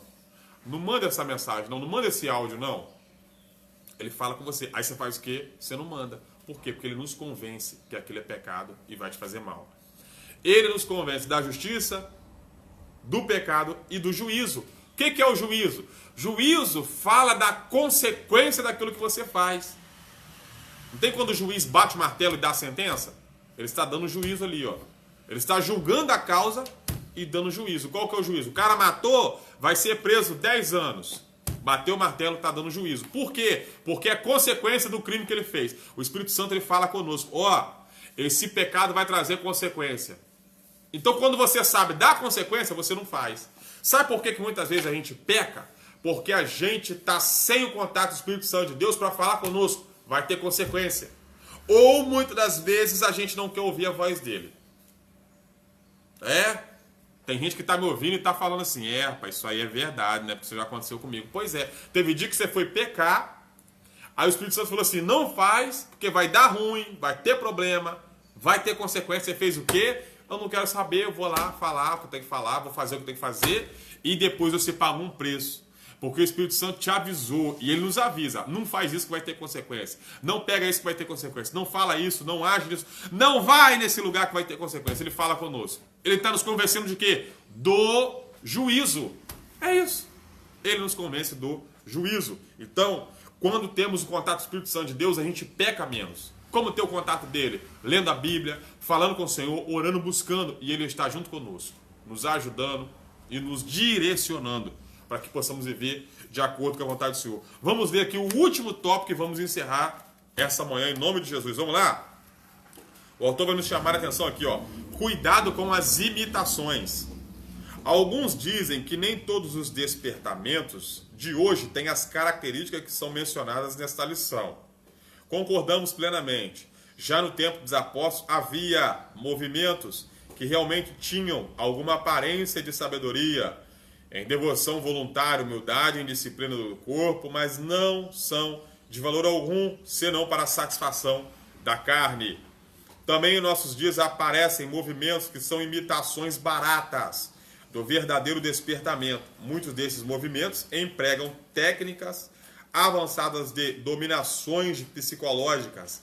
Estes avivalistas ou especialistas sabem, com suas técnicas, dominar o auditório, podem fazer o público rir, chorar, jubilar, pular, bater palmas, etc. Sabem até imitar o batismo no Espírito Santo, ensinando o povo a falar em línguas. São, porém, experiências sem nenhum poder e sem a menor reverência. Uma de nossas igrejas sentiu-se obrigada a orientar os irmãos acerca de um movimento que faz de suas reuniões shows com apresentações de cantores evangélicos. Nesses shows, dominam aplausos, vaias, gritos, assobios, bebidas alcoólicas, jovens dançando e se requebrando de modo até mesmo sensual, enquanto os hinos estão sendo entoados. Cuidado! Este tipo de imitação pode fazer com que a glória de Deus se afaste. Todo movimento feito sem que o Espírito Santo esteja na direção não pode prosperar. É como uma tartaruga deitada de costas. Movimenta os pés, mas fica no mesmo lugar. Mantenhamos o Espírito Santo na direção. Então veremos cumprir-se a palavra que diz: vão indo de força em força.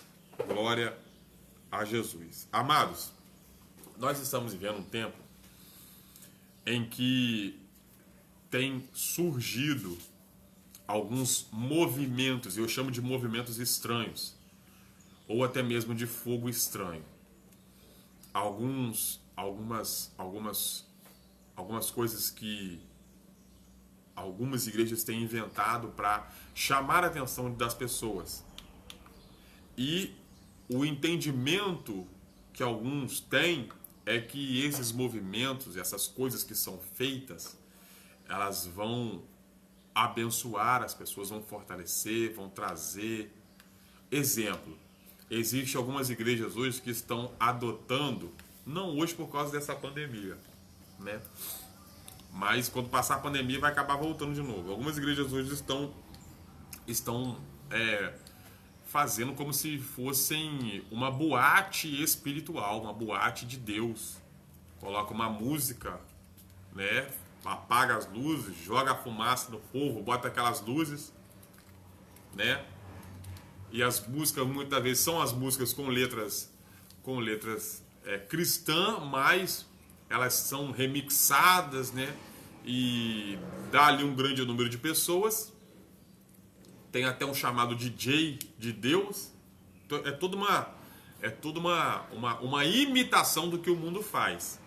E ali muitos dançam, se jogam, requebram, né, com o intuito, estamos fazendo para Jesus. Estamos adorando a Deus. Estamos fazendo para o Senhor. Só que isso não tem nada da pessoa do Espírito Santo de Deus. Por quê? Porque isso é simplesmente uma imitação das coisas do mundo que estão trazendo para dentro da igreja. Isso não é de Deus. Isso não traz avivamento. Isso não traz salvação. Isso, mas fez um apelo lá, veio vários para Jesus. Depois você me fala quantos que permaneceram. Porque se não cuidar, eles não vão ficar. Isso não é um avivamento. Isso é uma imitação. E muitas dessas reuniões trazem um êxtase de alegria momentânea e que de fato não muda a vida de ninguém.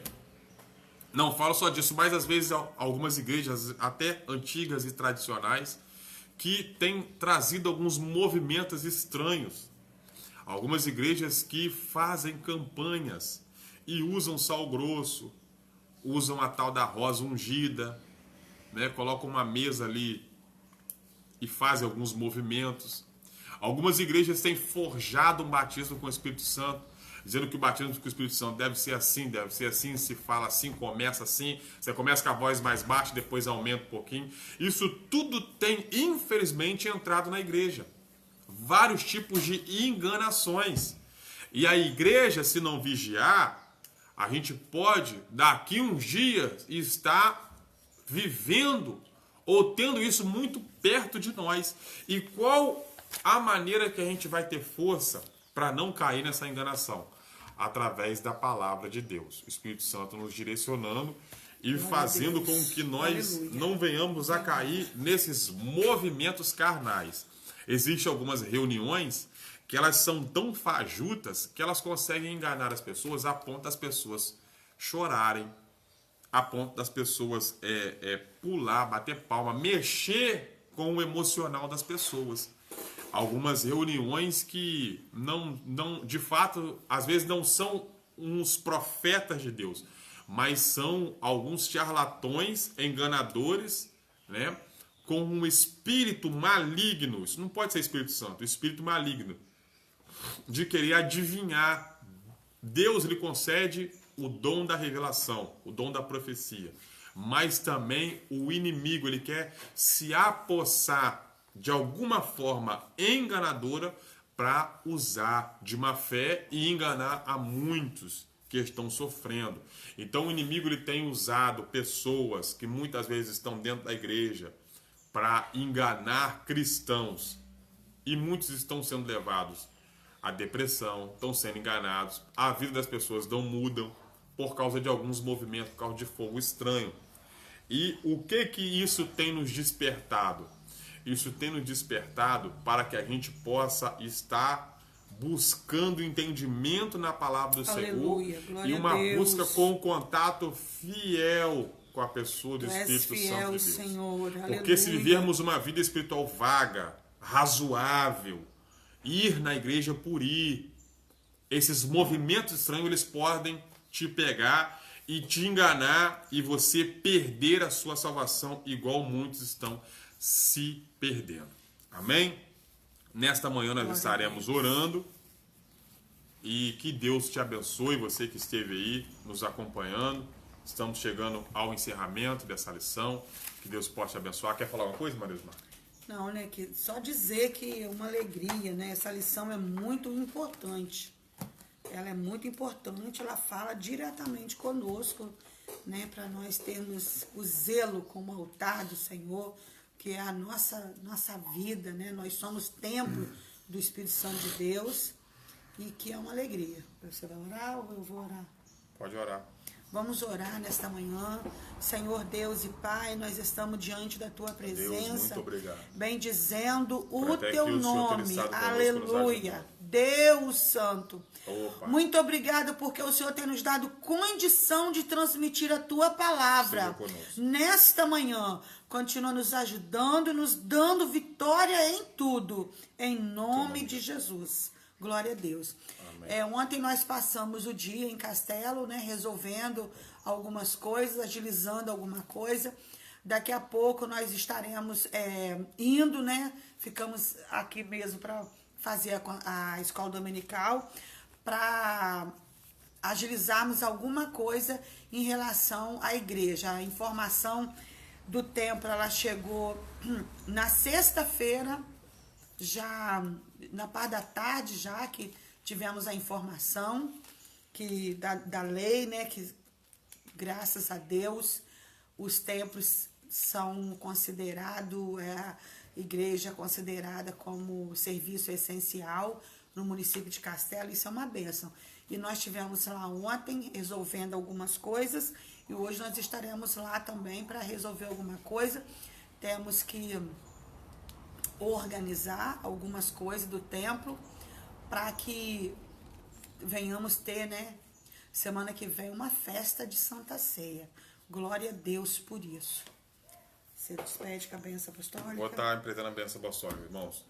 Que o grande amor de Deus, Aleluia. a graça do Glória a nosso Senhor Deus. e Salvador Tu és Jesus fiel, Cristo Senhor. e as doces consolações do Espírito Santo sejam com todos Bendito aqueles é o teu nome, que Jesus. amam e aguardam a volta de Cristo. Todos dizemos juntos, amém. Amém. Glórias a Glória a Deus. Deus.